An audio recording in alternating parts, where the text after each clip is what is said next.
what you resist persists. जब आप किसी चीज़ को के बारे में सोचते हैं, नेगेटिव सोचते हैं, उसी चीज़ पे नेगेटिवली फोकस करते हैं, तो वो चीज़ को एनर्जी मिल जाता है.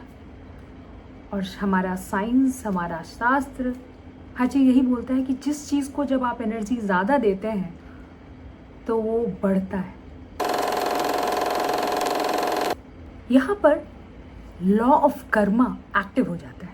क्या है ये लॉ ऑफ कर्मा, या क्या है ये कर्मा? कर्मा बस एक्शन ही नहीं है, ये एक इमोशन है, ये एक थॉट होता है. आप अगर अपने अंदर नफ़रत रखते हैं, एक गुस्सा रखते हैं, एक रिजेंटमेंट रखते हैं, तो आप यूनिवर्स में यह चीज़ भेजते हैं. And you will be surprise to know कि कुछ देर बाद वही एनर्जी, वही चीज़ आपके पास, वही नेगेटिविटी आपके पास आती है, किसी सिचुएशन के फॉर्म में, किसी इंसान के फॉर्म में, बट वो आपके पास वापस आती ही है.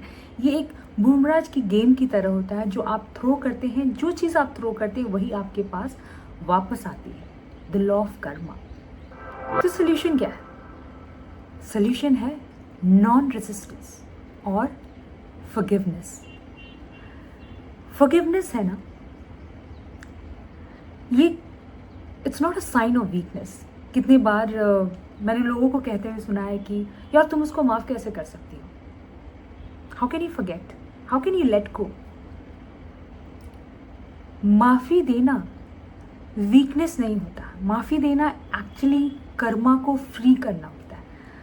ये जो कर्मा की जो नेगेटिव साइकिल होती है ना, उसे आप ब्रेक कर देते हैं फॉरगिवनेस से.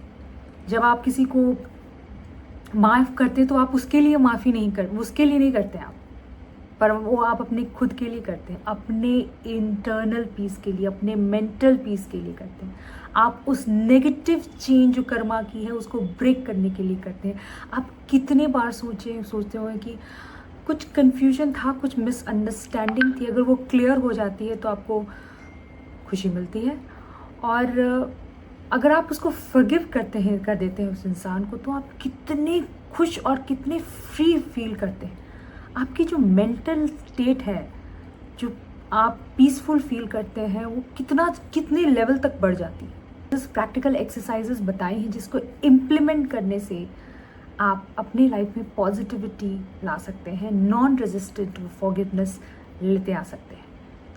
जो पहला चीज़ है वो है फ्लिप द स्क्रिप्ट. क्या है वो? तो अगले एक हफ्ते में आप अपने ज़िंदगी में से ये सारे जो नेगेटिव स्टेटमेंट्स हैं उसको हटा दीजिए. आप बहुत लोगों सुने होंगे, वो बोलते हैं यार मेरी तो किस्मत ही खराब. आप उसको रिप्लेस करिए, मेरा दिन अच्छा हो रहा है, मैं चीज़ों को सीख रही हूँ, चीज़ें बेहतर हो रही हैं. बहुत लोग बोलते हैं मेरे पास तो पैसा ही नहीं टिकता है. आप उसे इस पॉजिटिव स्टेटमेंट से रिप्लेस करिए कि पैसे मेरे लाइफ में फ्लो कर रहा है और सही जगह इन्वेस्ट हो रहा है. बहुत लोग ये बोलते हैं कि मेरा तो तबीयत ही ख़राब रहता है, प्रॉब्लम्स मेरे शरीर में. ये नेगेटिव स्टेटमेंट को आप रिप्लेस कर सकते हैं, मेरा शरीर हील हो रहा है, मैं रिकवर हो रही हूँ और मैं दिन प्रतिदिन बेहतर हो रही हूँ ना. वो हमारी एनर्जी और हमारी थिंकिंग को शेप करती है. और दूसरा प्रैक्टिकल एक्सरसाइज है ब्लेस एंड रिलीज.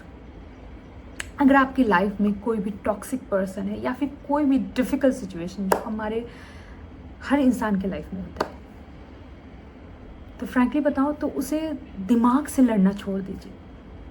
आंख बंद करके बस ये बोलिए कि मैं इस सिचुएशन को एक्सेप्ट करती हूँ, मैं इस इंसान को जो टॉक्सिक है उसे मैं ब्लेस करती हूँ और मैं उस इंसान को अपने लाइफ से रिलीज़ करती हूँ. और अगर आप ऐसे सिचुएशन में हैं, आप किसी सिमिलर सिचुएशन में हैं और आपको ये वीडियो मिली, तो समझिए कि ब्रह्मांड का एक संकेत है आपको हेल्प करने के लिए. ये वीडियो के जो कॉन्सेप्ट्स है ना, the law of non resistance, forgiveness, ये बहुत पावरफुल कॉन्सेप्ट है जो आपको किसी भी सिचुएशन में ना स्ट्रॉन्ग बना देती है.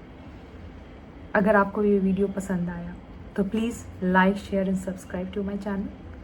Till then, live peacefully and please take care of yourself. Thank you very much.